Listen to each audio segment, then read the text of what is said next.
C'est quelqu'un qui y pense tous les jours et qui sait qu'il ne peut pas revenir en arrière et défaire ce qu'il a fait. Bienvenue dans la salle d'audience. Veuillez maintenir l'ordre pendant que la procédure commence. Vous n'allez pas vous faire avoir, monsieur Riley. Encore une fois, alors que la plupart des procès se déroulent souvent sans problème, ce qui commence par une bagarre verbale avec un avocat se transforme en bagarre physique dans le couloir. Certains criminels adorent faire une déclaration à ce moment critique de leur vie. Je ne pense pas qu'il y ait un moyen de vraiment présenter mes excuses. Des meurtriers qui se sont évanouis après avoir entendu leur sentence aux juges qui se battent à coups de poing, voici les 15 meilleurs coups de théâtre judiciaire. Numéro 15, Marshall Anguano. Essayez de ne pas paniquer car nous commençons cette liste avec l'un des coups de théâtre judiciaire les plus bizarres jamais filmés. Bienvenue au Texas, où il semblerait que beaucoup de choses folles se produisent, comme le cas curieux de cet homme de 47 ans, Marshall Anguano. Vous avez peut-être été témoin d'étranges manigances judiciaires, mais ce que vous allez voir est tout simplement bizarre. Anguano était jugé pour voies de fait grave pour avoir coupé sa nièce avec un couteau de boucher. Bien que le crime soit sans aucun doute odieux et méritait une lourde peine, Anguano devait souffrir de délire car il pensait qu'il ne serait condamné à une mise à l'épreuve qu'après avoir plaidé coupable. Mais la chance ne sourit pas tous les jours. L'audience s'est déroulée sans incident. Mais au moment de la condamnation, quelque chose d'absolument dramatique s'est produit. Le juge d'État Larry Mitchell, qui présidait l'affaire, a condamné Anguano à 40 ans de prison. Trop ? Eh bien, étant donné qu'il ne s'agissait pas du premier crime d'Anguano, la peine ne semble pas si lourde. En fait, cet homme avait été emprisonné 5 fois pour des crimes différents. Il était donc évident qu'il représentait un danger pour la société et qu'il devait être incarcéré pendant longtemps. Mais voici la partie la plus folle de ce drame judiciaire qui a laissé tout le monde sous le choc. Lorsque Marshall Anguano a entendu sa sentence, il est resté incrédule. Et qui ne le serait pas ? Après tout, il allait très probablement passer le reste de sa vie en prison. Toujours incrédule, il a levé les yeux vers le juge et a dit « 40 ans ?» Interrogé par le juge pour s'assurer qu'il avait bien entendu ce qu'il pensait avoir entendu. Sans sourciller, le juge a répondu par l'affirmative. C'est à ce moment-là que tout a pris une tournure sanglante. D'un geste rapide qui a stupéfié tout le monde, Anguano a sorti une lame de rasoir de Dieu sait où. Et avant que quiconque ne puisse l'arrêter, il s'est tranché la gorge. Le sang et le carnage ont envahi tout le corps. On aurait dit une scène de superproduction hollywoodienne. Les huissiers de justice sont rapidement entrés en action, se sont précipités vers l'accusé, lui ont passé les menottes et l'ont conduit en cellule de détention jusqu'à l'arrivée des ambulanciers. La salle d'audience ressemblait à la scène d'un combat de gladiateurs, le sang coulant partout. Mais l'ange de la mort devait être en vacances ce jour-là, car Anguano a pu survivre à la tentative de suicide malgré ses blessures. La lame n'avait entaillé qu'un muscle et n'avait pas touché d'artère. Grâce à la rapidité d'action des juges du tribunal, les choses auraient pu prendre une tournure bien différente. Il a finalement été emmené sur une civière avec des bandages autour du cou. Il n'a pas non plus été inculpé pour ses actes, car le juge a estimé que 40 ans de prison suffisaient déjà. Mais si vous pensiez qu'il s'agissait des manigances judiciaires les plus folles de cette vidéo, détrompez-vous, ce qui suit va absolument vous époustoufler. Numéro 14, Michael Marin. Les scènes auxquelles vous allez assister sont parmi les plus étranges qui se soient jamais déroulées dans une salle d'audience. Cet homme s'est inspiré du manuel d'espionnage nazi et a fait quelque chose d'absolument dramatique après avoir été condamné à une lourde peine. Mais quel crime cet homme a-t-il commis ? Et quelle peine était si lourde qu'il a dû prendre une tournure sombre après l'avoir entendue ? Voici l'histoire complète. Michael Moran était un millionnaire excentrique de 53 ans qui a fait fortune en tant que trader à Wall Street. En 2018, il a acquis un manoir de 3,5 millions de dollars à Phoenix, où les mensualités de prêts hypothécaires s'élevaient à environ 17 250 $. Cela aurait été une somme dérisoire à payer à l'apogée de Marin, mais les choses se présentaient si bien pour ce millionnaire à l'époque. Il était en arrêt de travail depuis quelques mois et était en retard sur ses mensualités de prêts hypothécaires. Alors, que font les millionnaires lorsqu'ils sont à court d'argent ? C'est exact. Ils vendent une partie de leurs biens afin de se maintenir à flot. Après avoir envisagé toutes ces options, Marin a décidé de vendre sa propriété de luxe en la tirant au sort. Il a même escaladé le mont Everest dans le cadre d'une promotion pour la tombola, mais cela s'est avéré illégal par la suite et Marin s'est retrouvé avec sa propriété de luxe. Son monde s'effondrait sous ses yeux, et il ne pouvait littéralement rien y faire. Il décida donc de prendre une mesure radicale. Tout était calme et paisible le matin du 5 juillet 2009, jusqu'à ce que les gens aperçoivent une lueur de fumée sur la propriété.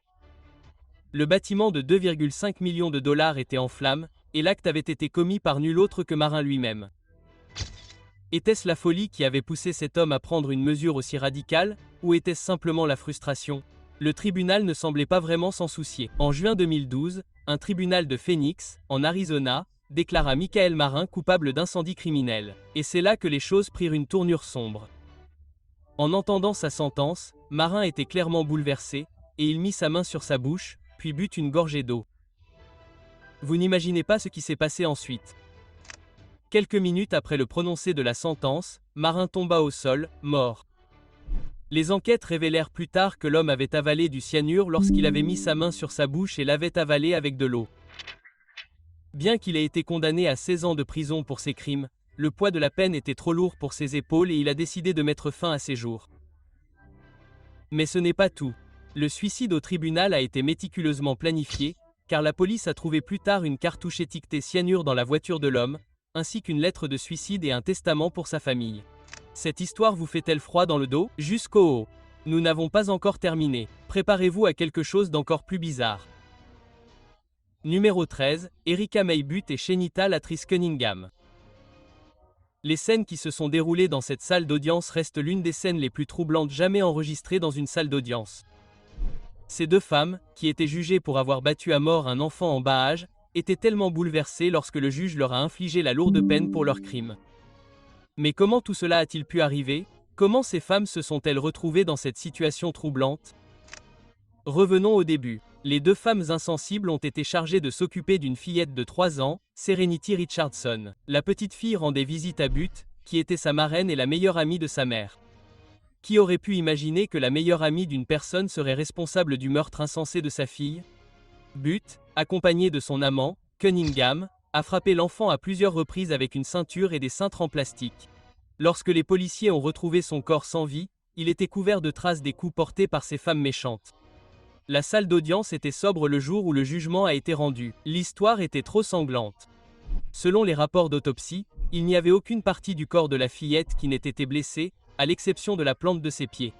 Alors pourquoi ont-ils fait cela? Quelle faute grave la fillette de 3 ans a-t-elle commise pour mériter un tel traitement? Selon le couple, la punition qu'ils ont infligée à Serenity était due à un accident de propreté. Ils ont affirmé qu'ils ne savaient pas que ce qu'ils avaient fait la tuerait. Mais il y a d'autres détails sanglants. Lorsque le couple a découvert que Serenity ne réagissait pas, ils lui ont mis de l'eau de javel sous le nez et lui ont appliqué de la glace pour tenter de la ranimer, avant que Butt ne décide de contacter sa propre mère, qui a appelé le 911.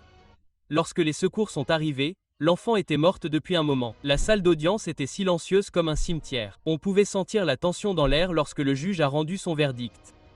Ce qui s'est passé ensuite a été encore plus choquant. Après avoir entendu leur condamnation à perpétuité, les deux femmes se sont effondrées au sol, en gémissant et en hyperventilation. Elles ont fait grand bruit au tribunal et ont dû être évacuées de la salle d'audience. Mais ce n'est même pas la chose la plus folle de cette liste.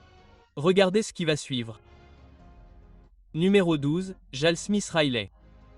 Regardez cette scène dramatique se dérouler dans une salle d'audience du comté de Hamilton alors que Jal Smith Riley reçoit sa condamnation à perpétuité sans possibilité de libération conditionnelle pour meurtre aggravé et tentative de meurtre. En novembre 2013, Smith Riley et ses deux amis ont été impliqués dans un vol à main armée.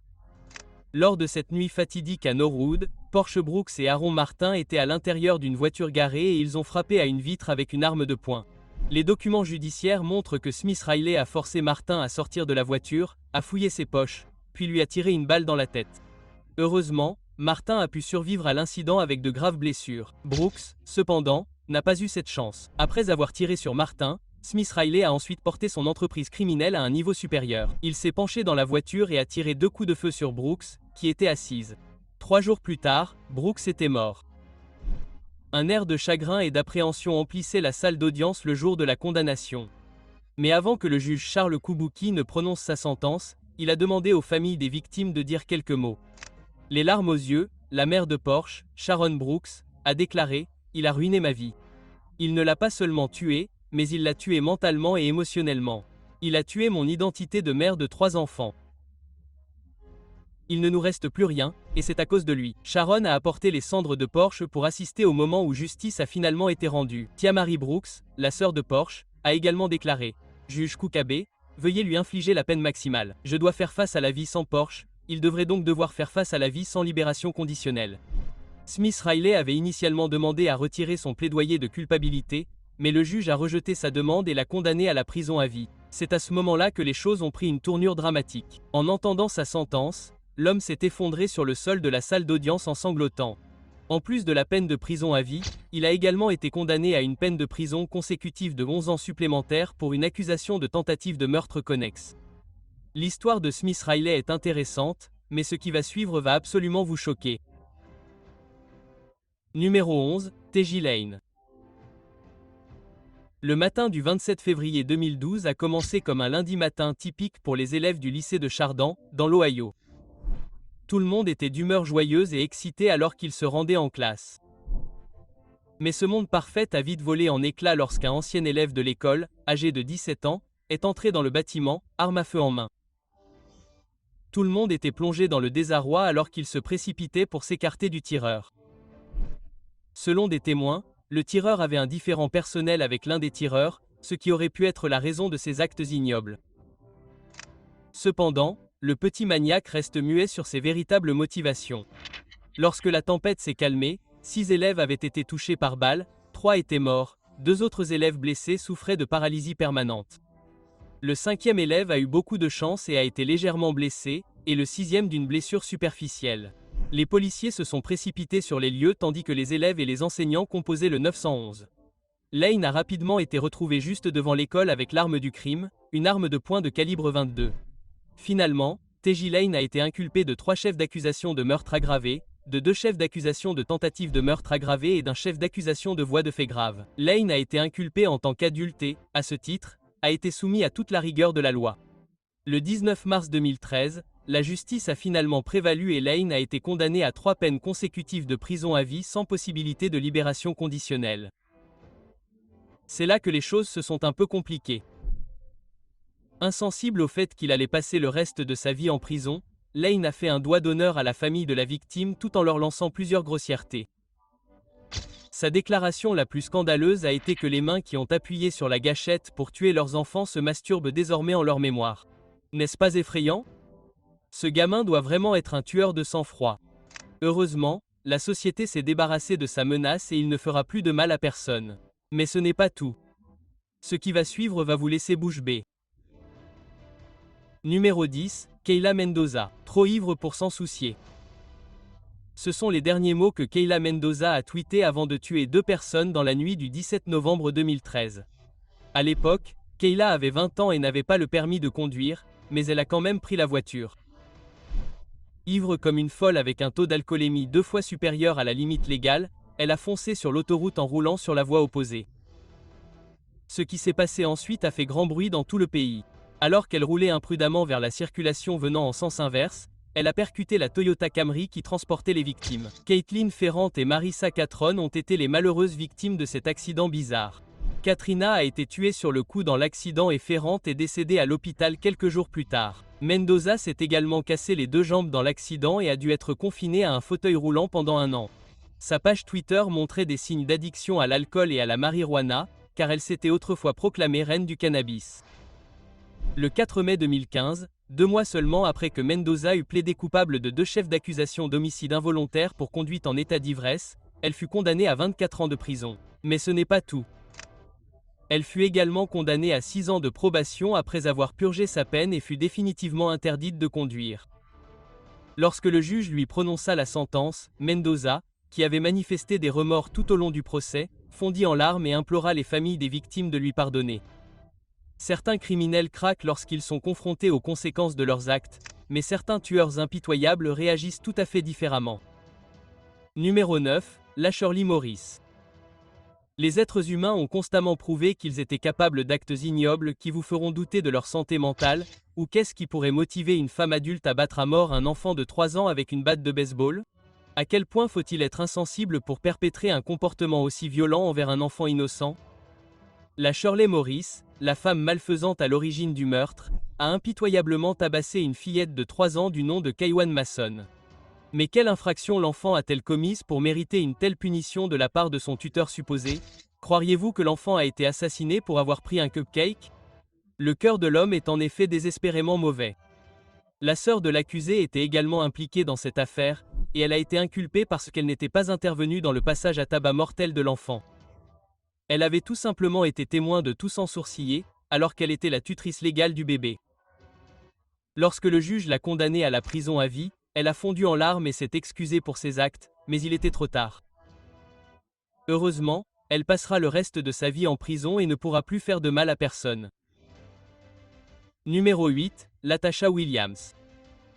La plupart des personnes emmenées en prison par des agents s'en vont généralement tranquillement, mais pas cette femme, qui a décidé de créer un énorme drame dans la salle d'audience alors que les agents tentaient de l'arrêter.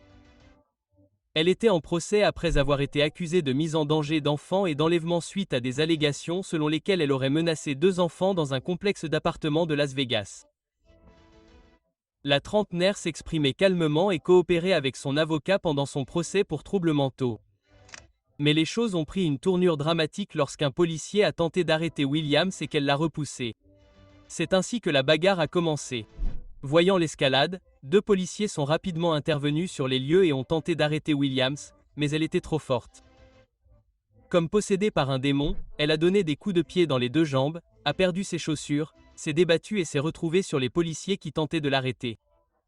Pendant la bagarre, un policier en congé s'est retrouvé avec une coupure au visage et a dû être soigné pour une blessure au genou dans un hôpital local. Pendant ce temps, elle n'arrêtait pas de crier: « Laissez-moi partir, j'ai des enfants et des responsabilités. J'en ai assez que vous me maltraitiez et que vous me jetiez en prison comme si j'étais un d'animal. » Quelle journée mouvementée au tribunal, n'est-ce pas? Numéro 7, Juan Rodriguez. Vous avez vu beaucoup de scènes dramatiques au tribunal, mais celle-ci les porte à un tout autre niveau. Les détectives de l'unité d'enquête générale du département de police de Miami-Dade sont intervenus sur les lieux d'une agression au couteau vers 17h-21h le 9 juillet 2010 dans un établissement psychiatrique. La victime était mademoiselle Nahen Morris, une infirmière de l'établissement qui avait été agressée par un patient, Juan Rodriguez, après avoir été accusée de vol. Mademoiselle Morris ne croyait pas à ces allégations infondées. Et alors qu'elle se détournait, Rodriguez a pris une décision sombre qui a complètement changé le cours de sa vie à jamais. Le dos tourné, l'infirmière ignorait que Rodriguez avait ramassé un couteau. Avant que vous puissiez dire Jack Robinson, il avait poignardé l'infirmière. Sans l'intervention rapide des membres du personnel témoin qui ont rapidement arrêté Rodriguez, les choses auraient pu prendre une tournure fatale. Mais si vous pensiez que c'était la partie la plus bizarre de cette histoire, vous allez vivre une aventure folle. Après avoir été arrêté et jugé pour agression armée, Rodriguez a décidé de demander grâce. Mais pas comme le feraient la plupart des prisonniers. Non, ce serait trop faible. Au lieu de cela, il a menacé de tuer la juge si elle ne le laissait pas sortir pour Rosh Hashanah, une fête juive. Quelle audace, n'est-ce pas? Sans surprise, cela n'a pas fonctionné, et Rodriguez a été condamné à être détenu sans caution pour tentative de meurtre au premier degré. Vous voulez toujours plus d'histoires bizarres au tribunal? Nous avons ce qu'il vous faut. Numéro 6, Michael Gane. Certains criminels aiment rester discrets après que les longs bras de la loi les ont rattrapés, mais pas Michael Gane. Le fauteur de troubles a non seulement mis la vie d'un agent fédéral en jeu, mais a également aggravé ses propres problèmes. Le 11 juillet 2020, Gane, qui était armé d'un marteau, a été arrêté après avoir percé à plusieurs reprises un trou dans le contreplaqué recouvrant l'entrée sud des employés du palais de justice des États-Unis Marco Hatfield. Mais ce n'était pas la fin. Hurlant comme un fou, il a crié « Bande de voyous, vous allez devoir sortir et me tuer ». C'est à ce moment-là que les choses ont pris une tournure terrifiante. Alors qu'un marshal adjoint sortait du palais de justice pour intervenir dans la situation, Gane a brandi son marteau vers le marshal, le frappant avec une telle force. L'innocent Gane a été touché à l'épaule et au haut du dos. Avant que l'équipe tactique du US Marshal Service ne puisse appréhender Gane, au moment du procès, Gane était sobre et il s'est constamment excusé auprès de la victime, de sa famille et de ses collègues pour la douleur qu'il leur avait causée. Le jeune homme de 24 ans a été condamné à une peine de 3 ans et 10 mois de prison, qui devait être suivie de 3 années supplémentaires de surveillance post-carcérale. Gane a accepté cette peine au milieu des larmes et des excuses constantes. Il est maintenant temps de passer au choix des abonnés du jour. Dans l'exercice de leurs fonctions, les avocats et les juges risquent leur vie car ils doivent parfois côtoyer certains des criminels les plus endurcis. Dans certains cas, la salle d'audience, qui est en toute honnêteté l'un des endroits les plus sûrs pour les agents des forces de l'ordre, devient un champ de bataille. L'un de ces cas est celui de Brian Nichols, qui a assassiné 4 personnes, dont un juge, un adjoint, un sténographe et un agent fédéral. Pensez-vous qu'il faudrait offrir une meilleure protection à ces gardiens de la justice pendant les procédures judiciaires? Faites-le nous savoir dans les commentaires. Numéro 5, Esteban Carpio. Avez-vous entendu parler du tueur masqué qui a été contraint de porter un masque de contention parce qu'il crachait sur les agents et essayait de les mordre? Mais pourquoi Carpio était-il en garde à vue en premier lieu? Voici l'histoire du tueur de sang-froid connu sous le nom d'Esteban Carpio. Les scènes se sont déroulées le 17 avril 2005, après l'arrestation de Carpio suite à l'agression au couteau d'une femme de 85 ans du nom de Méline Gata. Mais Carpio n'était pas au bout de ses peines. Alors qu'il était interrogé par le sergent détective James L. Allen de la police de Providence et un autre détective au siège de la police, Carpio a changé de camp et a pris la décision fatale d'attaquer les détectives. Après que le deuxième détective eut quitté la salle d'interrogatoire située au 3e étage du siège de la police pour aller chercher de l'eau pour le suspect, Carpio a agressé Allen. Une bagarre s'ensuit et l'on entend James Allen dire « Je crois qu'il va me tuer. Il a mon arme ». Quelques minutes plus tard, Allen est jeté au sol, saignant à mort après avoir été touché par 2 balles. Imperturbable face à ces actes, Carpio saute par la fenêtre et tombe directement au sol, où il subit de multiples blessures au visage. Il est de nouveau arrêté quelques minutes plus tard et inculpé du meurtre de l'agent fédéral. Regardez sa famille hurler d'incrédulité lorsqu'il comparaît devant le tribunal, le visage tuméfié et enflé, accusant la police de brutalité. La famille demande l'ouverture d'une enquête sur l'usage excessif de la force dans la gestion de la situation. Bien que le détective Christopher Zerella ait témoigné qu'il avait frappé l'homme au visage à 4 reprises pendant l'arrestation, ce qui explique les fractures des os du visage, le FBI a conclu que l'agent n'avait pas fait usage d'une force excessive. Avance rapide jusqu'au jour de la condamnation, et une atmosphère de sobriété envahit l'atmosphère. Carpio avait initialement plaidé la folie mentale comme raison de ses actes. Mais son appel a été rejeté. Finalement, il a été reconnu coupable et condamné à la prison à vie sans possibilité de libération conditionnelle. Numéro 4, Anthony Allen. Régalez-vous avec l'histoire captivante d'Anthony D. Allen, criminel en série responsable de la mort de Steve Slaughter, un lycéen de première année. La victime a été abattue par Allen le 14 janvier 2018. Ce jour fatidique, le garçon marchait le long de Minnesota Avenue avec les snacks et les sodas qu'il venait d'acheter dans un 7-Eleven. Si seulement ils avaient su le sort qui les attendait. Quelques instants plus tard, Allen est apparu et a tenté de voler les garçons. Au fil des événements, le tireur a tiré 3 fois sur Steve Slaughter, et le garçon a fini par mourir de ses blessures. Avant sa mort, Steve était un jeune joueur de football américain et était en lice pour une bourse d'études universitaires, mais ses rêves ont été inutilement brisés par cet homme cruel.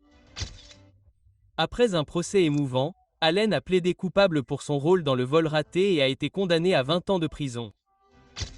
Observez le moment émouvant où cet homme a reçu sa sentence avec des regrets dans les yeux. Prêt pour la suite?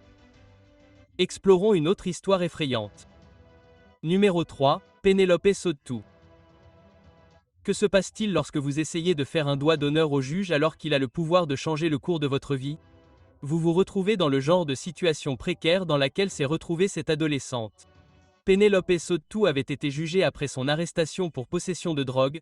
Comme si elle n'avait pas déjà eu assez d'ennuis pendant sa condamnation, elle a commencé à narguer le juge.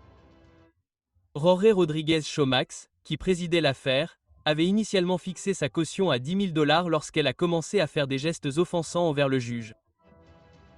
Suite à cette démonstration de défiance, le juge l'a ramenée dans la salle d'audience et lui a infligé une peine de prison supplémentaire.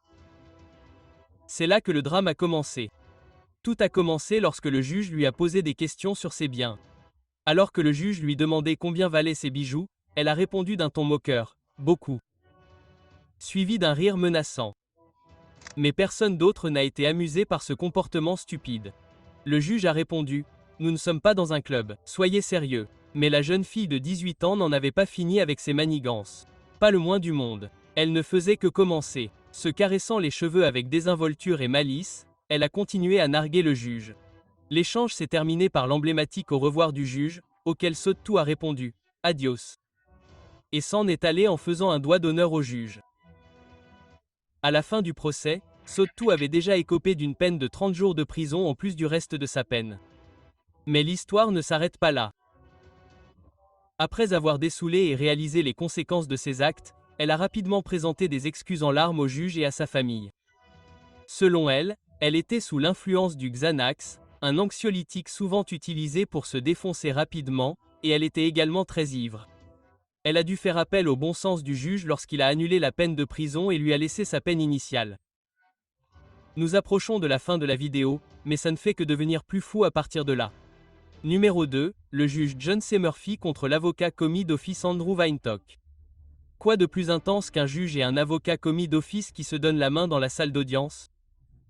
Pour être honnête, très peu de mise en scène dans une salle d'audience pourrait rivaliser avec celle-ci. Mais comment cette altercation a-t-elle commencé? Nous faisons un voyage dans le temps jusqu'à aujourd'hui, 2015, alors que nous nous remémorons les détails de cet événement inhabituel. Tout a commencé lors d'un procès présidé par le juge John C. Murphy. Au fur et à mesure que les événements se déroulaient, Murphy a demandé à Weinstock s'il était prêt à renoncer aux droits de son client à un procès rapide, une offre que le défenseur public a rejetée avec désinvolture. Furieux de son manque de respect, Murphy a crié « Vous savez, si j'avais une pierre, je vous la lancerais tout de suite. » Mais Weinstock n'allait pas reculer devant un combat. Et c'est là que les choses ont pris une tournure terrible. Avant même que vous puissiez dire Jack Robinson, les deux parties étaient dans le hall du tribunal en train de s'affronter. Imaginez une scène où un juge et un défenseur public, deux des fonctions les plus respectées du système judiciaire, se battent à coups de poing pour un simple malentendu. Cependant, la foule était du côté de Murphy et l'a applaudi alors qu'il retournait au tribunal après la bagarre. De plus, Murphy a ensuite été licencié de son travail et il a présenté des excuses sincères à tout le monde, sauf à Weinstock. Numéro 1, Ernie Tertelke. Pouvez-vous imaginer être inculpé devant un tribunal pour le crime insignifiant de pêche sans permis et repartir avec une peine plus lourde? C'est l'histoire d'Ernie Tertelke, un homme naturel. Nous ne savons pas vraiment pourquoi il se dit homme naturel ou si cela a quelque chose à voir avec sa comparution devant le tribunal. Ce que nous savons, c'est qu'il était au tribunal après avoir été inculpé de pêche sans permis, mais il a fini par amasser de l'argent. Une foule d'autres chefs d'accusation, dont outrage et résistance à l'arrestation. Le plus drôle dans cette histoire, c'est que le jury n'avait même pas encore été sélectionné, et que la comparution devant le tribunal devait fixer une date de procès, mais il a rapidement commencé à mettre la patience du juge à rude épreuve. Voici comment tout a commencé. Lorsque le juge a appelé Telly, il s'est levé avec un drapeau blanc sur lequel était imprimé le mot trêve. Mais le juge n'était pas d'accord. Il lui a dit « Vous pouvez revenir sans le drapeau, monsieur Tertelke. » Ce à quoi l'homme a répondu « Je ne peux pas et je ne le ferai pas. » Ce n'est qu'un exemple du genre de défi affiché par cet homme, ce qui a fait s'accumuler encore plus les accusations. Les mises en scène ont continué, mais non sans que l'homme arrogant n'augmente la peine pour ses infractions sans cesse croissantes. Cet homme, ainsi que tous les autres délinquants de cette liste, ont fait preuve de comportements espiègles et bizarres au tribunal, et ils en ont payé le prix fort. Merci d'avoir regardé cette vidéo. À bientôt pour la prochaine.